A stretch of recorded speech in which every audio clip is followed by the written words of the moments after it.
Masalah kepahitan udahlah, tenang, jangan khawatir, semuanya jadi kebaikan, jadi manfaat. Dan bukan berarti kalau misalkan hidupnya sudah nurut sama Tuhannya, udah jadi orang yang taat, solih, terus hidupnya jadi nggak akan ada masalah, tetap ada, ya. Tapi pola pikirnya, mindsetnya udah berubah. Dulu bahagia bagi dirinya adalah ketika keinginannya dikabul. Sekarang bahagia atau nikmat bagi dirinya adalah apapun lah yang membuat dirinya tambah dekat kepada Allah. Sibuk jadi manfaat.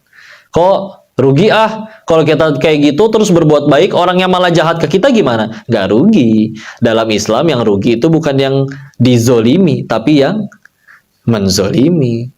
Kan kita udah berbuat baik, dia malah jahat, ya berarti dia yang dosa. Masa dia yang maksiat, kita yang dapat dosanya? Berarti dia sama aja lagi transfer pahala ke kita. Pahala dia habis, dosa kita diangkut dia. Oh, masa udah bantuin orang dianya malah jahat? Ya kita berbuat baik bukan supaya dia suka, supaya Allah suka aja, udah selesai urusan.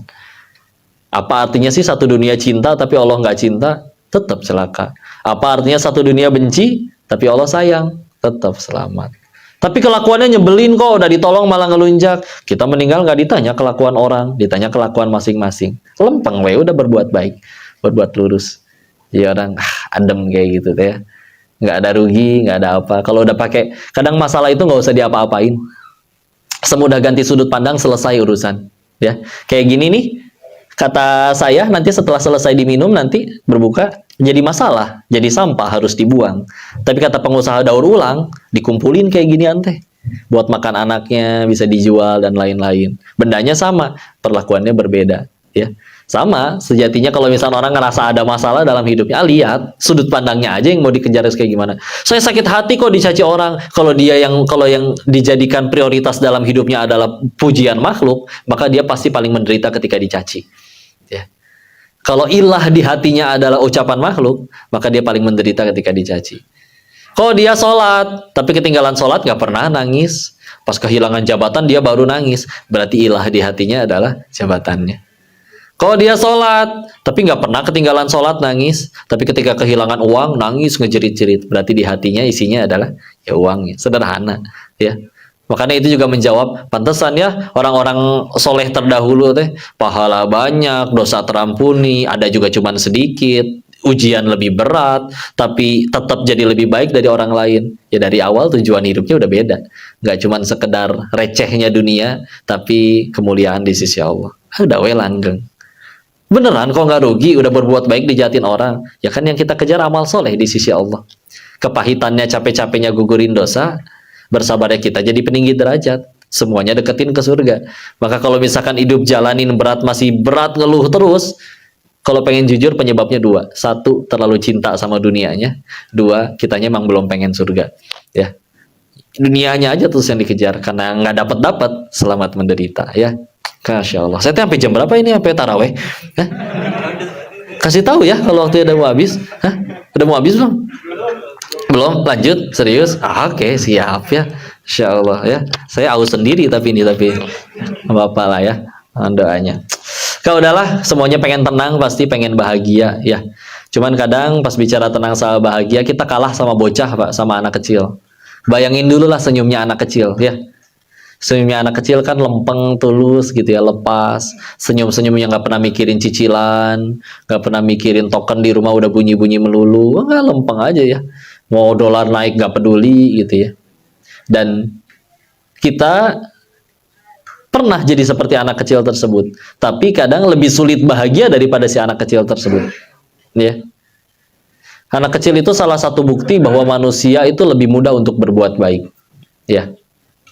Anak kecil benjol sama temennya, 5 menit kemudian udah main lagi sama yang temennya itu, ya. Yang berantem siapa? Ibunya, ya. Nah, kamu habis benjol sama dia, kenapa main lagi? Ya. Anak kecil mah sederhana, benjolnya udah nggak sakit, dia punya mainan yang aku suka, selesai urusan, nggak ada dendam, nggak ada apa, ya. Kita makin gede kalau pengen jujur ya. Dulu kita pernah seperti anak kecil, bahagianya tanpa alasan. Kita makin gede, mulai ngerasain, gini ya rasanya jadi orang kaya, enak. Gini ya rasanya punya duit, enak. Gini ya rasanya punya jabatan, enak. Gini ya rasanya populer, enak. Sehingga kenikmatan-kenikmatan itu menjadi pesaing Allah di hati dirinya, bahkan menjadi standar kebahagiaannya. Percuma gaji 20 juta sehari, ya. Saya mah baru bahagianya nanti kalau udah punya rumah segede dia. Percuma gaji segede gini tiap bulan, saya mah baru bahagianya nanti kalau udah punya mobil mewah kayak dia. Enggak, dulu kita bisa tuh bahagia tanpa alasan kayak bocah-bocah kecil itu. Kenapa makin gede malah makin sulit bahagia? Padahal dibilang kelebihan, duitnya banyakan kita daripada anak kecil. Dibilang kecerdasan, lebih pintar kita daripada anak kecil. Tapi kenapa makin gede makin sulit bahagia kita daripada anak kecil? Karena tadi ya, kita semakin dipenjara atau diperbudak oleh keinginan-keinginan tersebut, sehingga akhirnya ada pesaing Allah di hati. Ya. Ketika udah hati kita sempit segitu-gitunya, ditaruhlah di dalamnya hartaku, jabatanku, popularitasku, ada nyelip Allah di situ. Ya udahlah, sempit ya. Sedangkan ginilah, semuanya suka susu sapi murni? Suka? Suka. Punten ya. Pertanyaannya seperti ini. Kalau susu sapinya saya campurin kotoran sapinya 1 sendok mau? Enggak. Setengah sendok? Diaduk dah nggak akan kelihatan. Masih nggak mau juga? Oke, berarti intinya adalah kita sendiri sukanya sama yang murni ya. Apalagi Allah yang menciptakan kita untuk beribadah, tapi kita hidup, wah jabatanku nih, wah karirku nih, kekayaanku nih. Ibadah mah belakangan. Ya, tidak murni kepada Allah, ya atuh ya. Nggak suka Allahnya juga. Padahal kita sendiri sukanya yang murni. Ya. Ketika nyampe di poin itu, salah satu izin ya, dari proses dulu memang pencarian dari sekolahnya seperti itu, nyari uangnya di Thailand jadi seperti itu. Salah satu yang saya kagumi dari Islam adalah cara Islam melepaskan manusia dari perbudakan. Tidak hanya diperbudaknya manusia oleh zaman dulu ya, manusia benar-benar seperti komoditi bisa diperjualbelikan. Tapi salah satunya juga adalah melepaskan manusia dari diperbudaknya dia oleh keinginannya. Ya, maka lepas dia dari itu semua ya. Ya orang bilang gitulah, kebutuhan manusia kan cuma 3. Sandang, pangan, papan. Atau primer, sekunder, tersier. Ngerasa nggak ada satu kebutuhan lagi, tapi nggak semuanya pengen ngaku. Yaitu kebutuhan ingin diakui orang lain. Oh, apa buktinya? Lihat kaki kita ada berapa? 2. Berarti butuh alas kaki berapa? 2. Kenapa ada yang punya 50 pasang? Gitu ya. Insya Allah. Emang kenapa kon ngoleksi? Lagian kan belinya pakai uang halal, nggak nyuri, nggak ngutang. Emang nggak boleh? Nggak ada yang bilang nggak boleh. Tapi kalau misalkan dibelinya hanya untuk diakui orang, kasihan nanti ke kitanya. Capek sendiri, ya. Sepatu fungsinya melindungi kita dari kacugak. Tahu kacugak? Ketusuk ya. Jalan nginjek batu atau nginjek apa, fungsinya itu. Tapi kalau kira-kira kita baru beli sepatu, masih baru, warna putih, ya lebih glowing daripada wajah sendiri lah ya, dipakainya dia berasa sempit karena ternyata saking barunya plastik yang buat nyumpal di dalamnya pun belum dikeluarin gitu ya. Masuk masjid pakai sepatu itu dijamin kira-kira dia pengen sholat paling depan atau paling belakang ya, sengaja biar kalau pas ruku masih ada ya. Masya Allah. Pulang hujan, becek, tanah, kotor, sepatu putih, jawab dengan jujur ya. Itu tetap dipakai kotor-kotoran atau dimasukin ke jaket. Masya Allah, gitulah ya. Lebih sepatu yang fungsinya mencegah kita dari kacugak, mendingan kacugak daripada sepatunya yang kotor. Sampai katanya kalau pengen lihat harga barang seseorang itu gampang katanya. Contoh lihat tas wanita, gampang, lihat aja pas hujan. Kalau dia menutupi kepalanya dengan tasnya, itu murah meriah ya.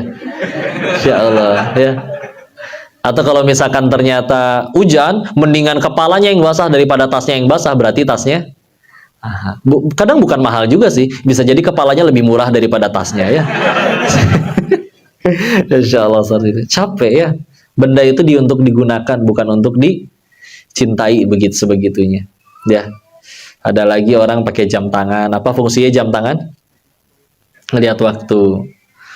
Berarti kalau untuk ngelihat waktu, jam tangan yang di etalase pinggir jalan, ya, yang 50 ribuan, meskipun gambarnya Doraemon, berarti bisa untuk tahu waktu ya.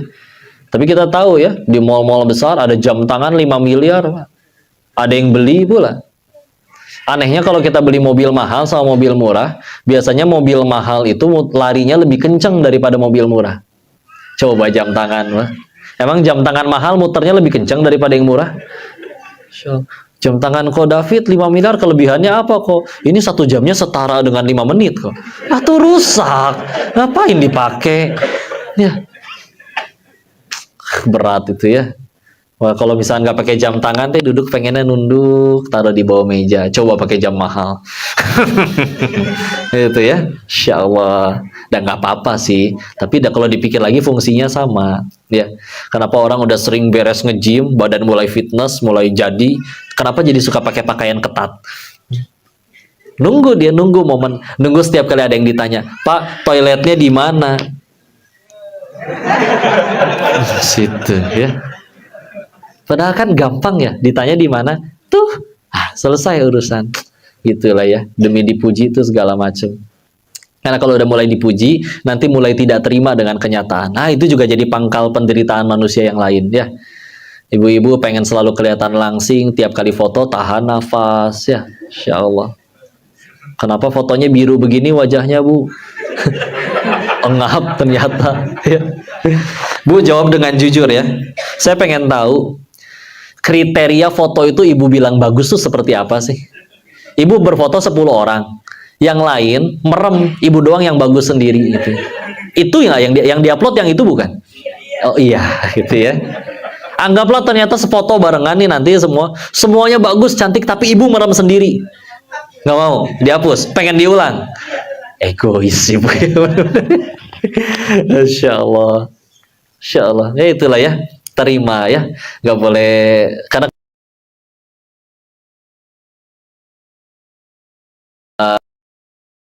berusia udah. Jangan takut jadi tua ya. Kenapa kita tidak boleh takut jadi tua? Karena udah jadi. Udah nggak bisa mundur lagi ya. Kalau udah nggak bisa kita berkata, Koko mah nggak tahu. Dulu waktu aku muda, Bunda cantik loh, lucu loh kalau pakai seragam SMA. Iya Bu, iya aja. Bu pengen lebih lucu nggak Bu? Ya, sekarang pakai seragam SMA-nya dijamin lebih lucu ya. Luar biasa. Udahlah. Demi kelihatan apa tadi langsing, manusia sampai menciptakan benda yang namanya korset ya untuk membantu menahan nafas. Insya Allah. Maka akhirnya orang muji, akhirnya orang kagum. Ya udah kagum doang. Luar biasa ya si bapak itu, mobilnya udah ganti lagi aja baru, udah muji gitu doang ya. Bantuin nyicil enggak, boro-boro ya. Yang stres mikirin cicilan masih kita juga ya. Jadi kalau kata orang Bogor mah itu teh biar tekor asal kesohor cenah teh. Udahlah, capek. Udah mah tidak mungkin membuat diri kita dicintai oleh seluruh makhluk, apalagi sejatinya yang lebih penting adalah lebih baik membuat diri kita dicintai Allah.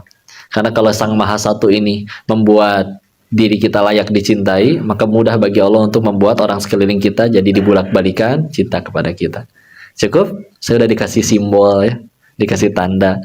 Mudah-mudahan yang disampaikan ini bisa jadi manfaat, jadi kebaikan, dan kita ambil yang baik-baiknya saja. Tolong dikoreksi dan dimaafkan kalau saya ada kesalahan dalam penyampaian. Murni datangnya dari kebodohan diri ini, dan jika ada kebaikan semuanya dari Allah dan kita bersyukur kepadanya. Terima kasih semuanya. Wabillahi taufiq wal hidayah. Barakallahu fikum. Assalamualaikum warahmatullahi wabarakatuh.